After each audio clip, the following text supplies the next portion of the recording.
Qisqartirishgan rotorda asinxron motorda teng FM grafikini qurdim. Bunda menga kerak bo'ldi. Qisqartirishgan rotorda asinxron motor, rotor jamlamasi sistemamiz keldi. Bunda ishlatib ko'rishimiz ham mumkin.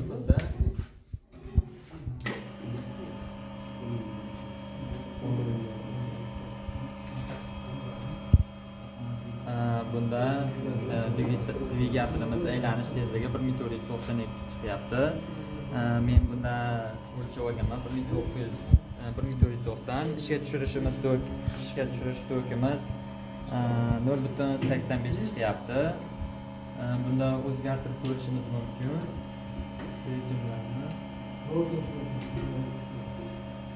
Rejimni nominal torkimiz 0.5 chiqyapti.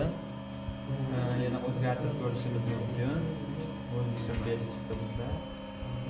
Bunda 1.48 chiqyapti. Torkimiz ham o'zgaryapti mana bu yerda. Yana o'zgartirishimiz mumkin. Bunda 0.70 volt nominal torkimiz, lekin ishga tushirishimiz torkimiz 0.80 bo'lyapti. 0.8. Yana bir rejim o'zgartirganimizda nominal tork